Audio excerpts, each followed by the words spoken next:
사무총장님 큰 역할을 맡으신 것 같아요. 그렇죠. 예. 뭐 현근택 변호사는 왜 그거 맡았냐고 나한테 뭐라 하던데. 사실 당연히 사무총장이면 3년 매우 높은 그렇죠. 자리긴 한데 굉장히 중요한 중요하죠. 자리입니다. 예. 그러니까 어깨가 무겁습니다. 네.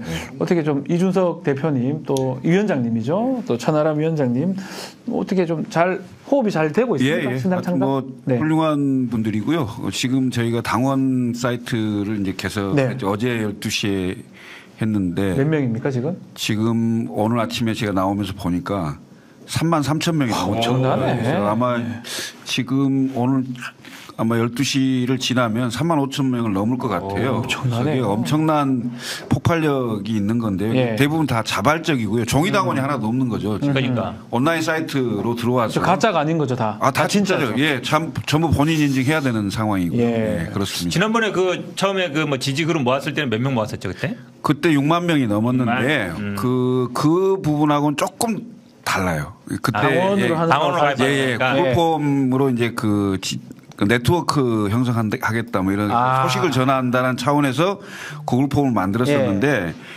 지금은 이제 입당을 직접 하고 그다음에 당비 약정도 하고 이런 부분이어서 제가 보기에는 그때 그분들 수준을 넘을 것 같아요. 최소 6만 명은 넘을 것이다. 나 궁금한 거 하나 있어요.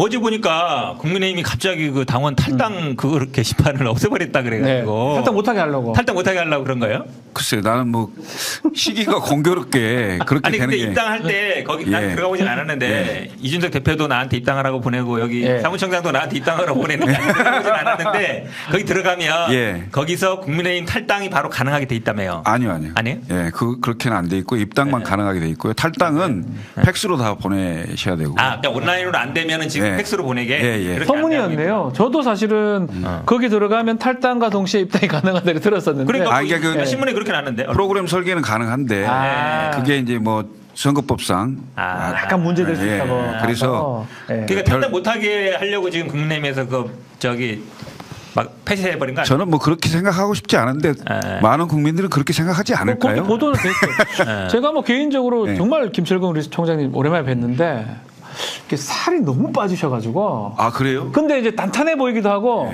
이거 근심살입니까 아니면 어떤 체력을 보강한 살입니까? 체력을 보강한 근심살 아니에요? 아닙니다. 근심 많았잖아요 좀. 그 작년에 근심 되게 많았잖아요. 방송 볼 때마다 살이 계속 빠지는 저 형님은 그런 생각했거든요. 반반입니까? 아닙니다. 체력살입니까? 예, 요즘 원래는 새벽에 한강변에 1시간 뛰고 1시간 걷고 하는 운동을 쭉 해왔는데요. 요즘 새벽에 일찍 나와서 신당 관련 회의를 합니다. 뛸 시간이 없어서 요즘은 저녁 시간에 조금 이른 시간에 어제도 뛰었습니다. 너무 건강해 보입니다. 너무 건강해 보이십니다. 우리 현근택 원장님 준비 잘 돼 가십니까? 잘하고 있습니다. 이번 주 일요일 날 1시에 출판 기념회예요.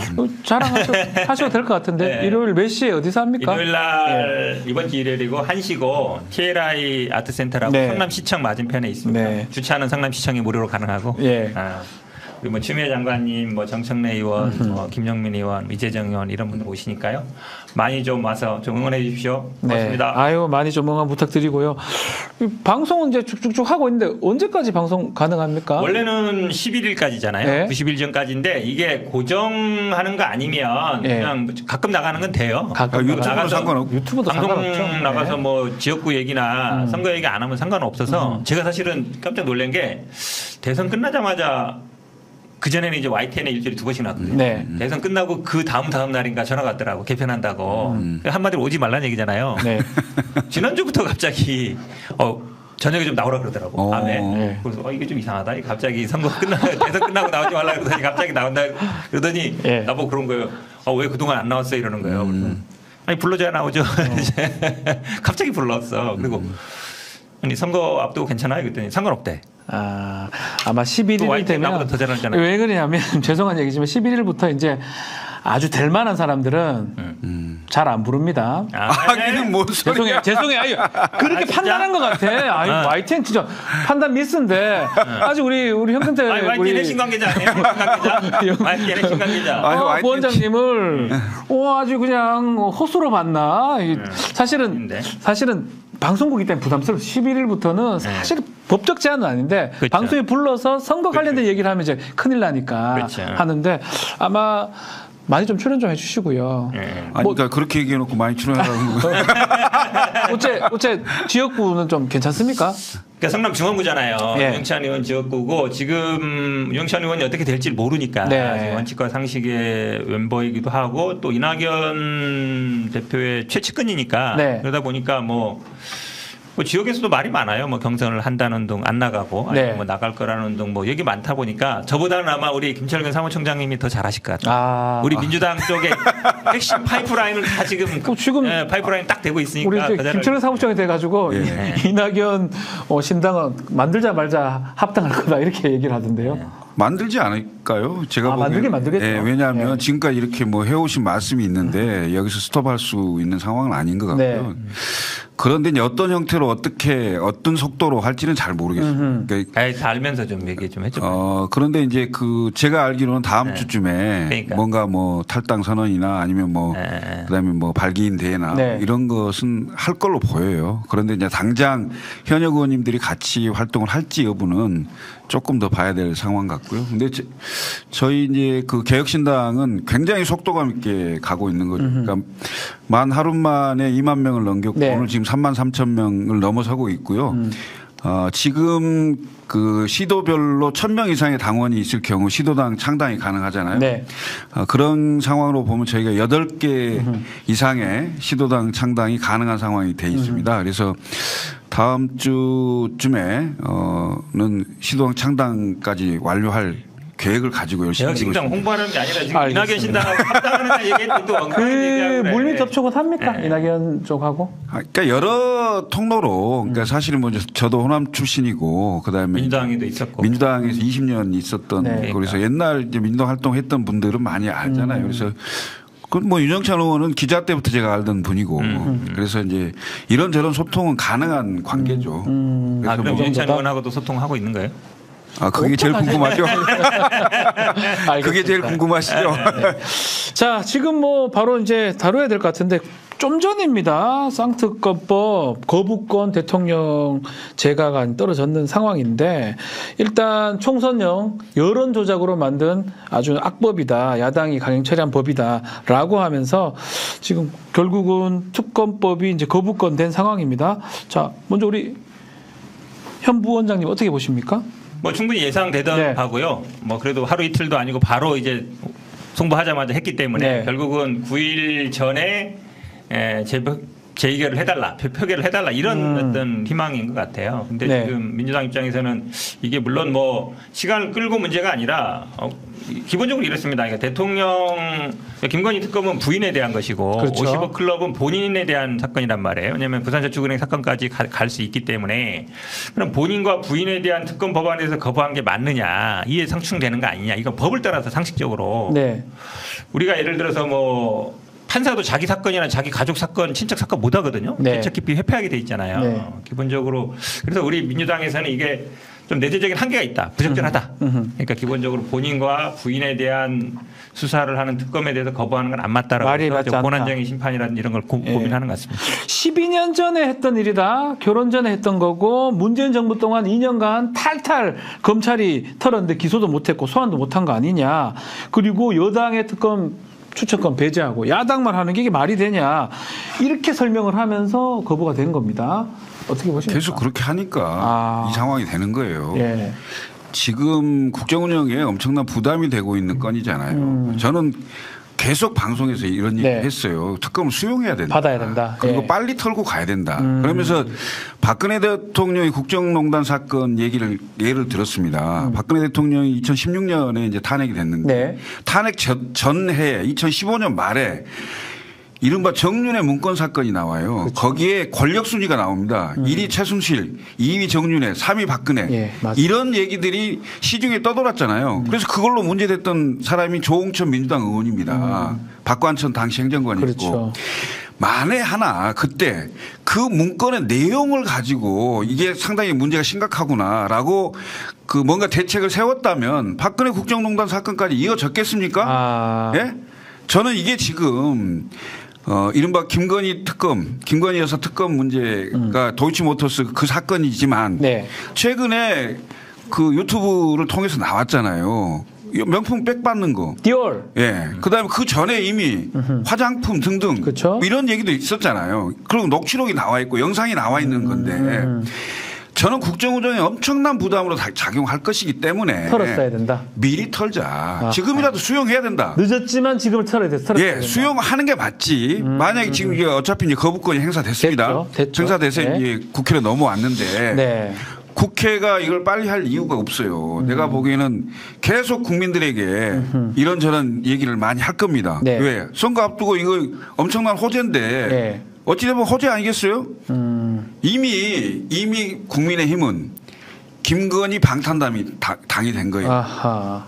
그리고 본회의에 내보내서 김건희 방탄하라고 할 거 아닙니까? 그러면 지금 이제 목에 이른바 그 엄청난 위협을 받고 병원에 가 있잖아요. 이재명 대표요? 예, 이재명 네. 대표 이른바 민주당의 이재명 대표 방탄당 프레임이 있을 건데 네. 이재명 대표 방탄당 프레임과 김건희 여사 방탄당 프레임의 대결 구도가 되면 그런 구도를 되는 게 여당한테 매우 불리한데도 그렇게 그렇죠. 한다. 제가 보기에는 거의 자, 끌 거라 얘기를 했었는데 폭망각입니다. 폭망각. 끌 거라 얘기했었는데 그래서 권한쟁의 얘기도 있고요. 네. 두 번째, 언제까지 끌 수 있습니까? 뭐 정해진 건 없죠. 아, 그러면 네, 정해진 게 없기 때문에 사실은 근데 예전에 사례를 보면 뭐 예. 국회 임기 만료로 폐기된 경우도 있고 예. 바로 한 경우도 있는데 이거는 지금 논란이 되는 게 지금 말씀하신 것처럼 이 당사자의 이해관계에 있기 때문에 그렇죠. 그것도 있고 예. 지금 뭐 총선 시기 얘기하지만 사실은 이게 수사가 제대로 하고 빨리 뭐 무혐의 처리를 했든가 했으면은 사실은 이렇게 될 일도 없잖아요. 무혐의 처리했으면 그 다음부터는 뭐 그 절차 내에서 항고를 재항고를 해야 되는 문제가 되기 때문에. 네. 근데 현 정부가 들어와서 지금 1년 반 이상 됐지만 수사도 안 하고 기소도 안 하고 결론도 안 내렸잖아요. 그러다 보니까 이게 된 거라서 그리고 뭐 원래 아니 그럼 여당 추천 받으면은 여당 추천한 사람 하면은 대통령 가까운 사람 추천할 텐데 그 사람이 추천을 하겠어요? 지금 그러니까요. 검찰이랑 예. 똑같죠. 문제가 그리고 되겠죠. 그렇죠. 그다음에 네. 총선용이라 그러는데 이게 벌써 이 특검 하자는 얘기는 나온 지는 한 2년 됐고 네. 해온 지도 벌써 8개월 됐기 때문에 그 전에 뭐 합의했으면 되죠. 그리고 그래서 시간은 제가 보기에는 아마 뭐 1월 9일 정기국회까지는 안 될 것 같고 그럼 네. 2월로 넘어갈 가능성이 1월 9일까지가 정기국회면 결국 2월 정기국회로 갈 수 있죠. 그때까지 네. 통과. 근데 아마 제가 보기에는 표결 없다. 2월 달에는 어떤 식으로든지 간에 좀 되지 않을까. 이거를 자꾸 뭐 총선 뭐 공천 과정이랑 본다는데요. 그런 것보다는 사실은 국민의힘 분들도 뭐 무기명 투표긴 하지만 제 네. 얘기를 할 때 그걸 또 바랄지도 몰라요. 왜냐하면 조금 더 자유로운 입장에서 지금은 굉장히 이제 그립감이 셀 때란 말이에요. 네. 왜냐하면 공천을 받아야 되니까. 네. 그러니까 자기가 자유로운 이사가 아니라 아, 네, 잘 보여야 되는데 공천 받아야 되는데 그렇게 할 거란 말이에요. 그러다 보니까 자유로운 의사가 안 되는데 거기서 조금 벗어나면 사실은 이거는 권력의 최상부 최측근에 대한 수사기 때문에 예. 국회에서 의원들이 양심적으로 판단하면 저는 제 얘기를 될 수 있다고 봐요. 야, 그 부분 좀 헷갈리는데 윤재원 원내대표 그 얘기를 합니다. 민주당이 권한쟁의로 시간 끌면서 나중에 공천 과정에서 국민의힘 이탈 의원들 생기면 그 사람들을 좀 받아가지고 뭔가 하는 속셈이 있다 이렇게 하는데 뭐 그럴 가능성 배제할 수 없고. 배제할 수 없다. 더군다나 이제 법안의 내용을 갖고 자꾸 얘기하는데 국회가 이전에 그 박근혜 대통령 국정농단 특검일 때도 네. 그때 당시에 그 여당은 배제됐어요. 그때 빠지고 했었죠. 예, 대체적인 특검의 그 법안의 관행이라는 게 있었어요. 네. 그 관행에 거의 맞춰서 했을 겁니다. 민주당이 특별하게 다른 관행을 넣거나 이번에 한해서 특별히 뭐 불리한 조항을 넣거나 이러지는 않았을 거예요. 더군다나 무슨 뭐 실시간 중계 얘기하던데 박근혜 대통령 국정농단 사건 때 그 문구가 다 들어있어요. 그대로. 그래서 이걸 가지고 얘기하는 건 별 의미가 없는 거고요. 제가 보기에는 이제 그 2월 달, 그러니까 1월 9일에 마지막 본회의인데. 이때는 안 될 것 같고요. 1월 9일 본회의에 보고는 되겠죠. 왜냐하면 정부로부터 송부됐다. 해야 되니까. 그러니까 요구가 있었다. 예. 그런데 이제 이 제2요구에 대한 그 법적 처리 시한이 정해져 있지 않아요. 그래서 국회에 그 정하는 바에 따라서 국회의장과 결국 다수당이 정하는 그렇죠. 구조가 되겠죠. 예. 그러려면 그렇게 되는 상황이면 제가 보기에는 2월 달 정도. 2월 달 정도에 임시회를 또 열지 않을까. 그럼 뭐 그럴 가능성이 높죠. 네, 그렇게 될 것이다.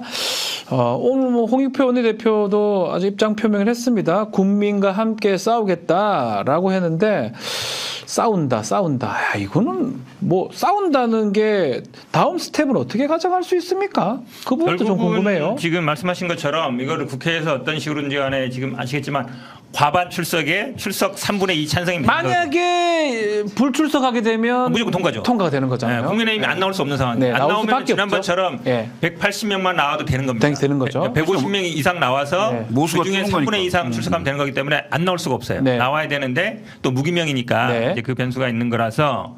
근데 제가 보기에는 아마 이거를 좀 지금 이번 4번째잖아요. 벌써 네. 거부권을. 근데 그전에는 이제 법에 대한 건데 본인에 대한 건 아니었단 말이에요. 본인과 가족에 대한 거기 때문에 저는 이게 국회에서 재의결을 하기 전에 좀 공론화 과정이 필요하다고 봐요. 과연 네. 이거를 어떻게 해야 되느냐. 그러니까 국회의원들이 사실은 뭐 다 이들이 헌법기관이라고 하지만 양심과 법률에 따라 할 수 있다 그러면 저는 통과된다고 봐요. 왜냐하면 네. 기본적으로 대통령 본인과 부인에 대한 특검을 하는 거에 지금까지 우리 다 아시잖아요. 예를 들어 김영삼 뭐 아들 뭐 그다음에 주변 뭐 최순실 측근들 한테 다 했단 말이에요. MB도 다 했단 말이죠. 네. 그러니까 이런 거에 대해서 거부권을 행사한 적이 없단 말이죠. 그게 어찌 보면 약간 불문 헌법처럼 우리가 관습적으로 되었던 건데 네. 그걸 깨는 거잖아요. 저는 이게 그래서 권한쟁의냐 아니냐도 중요하지만 과연 대통령이 이걸 거부권 행사하는 게 옳으냐 그르냐에 대해서 국회 내에서 좀 토론 같은 것도 필요하다. 이게 토론을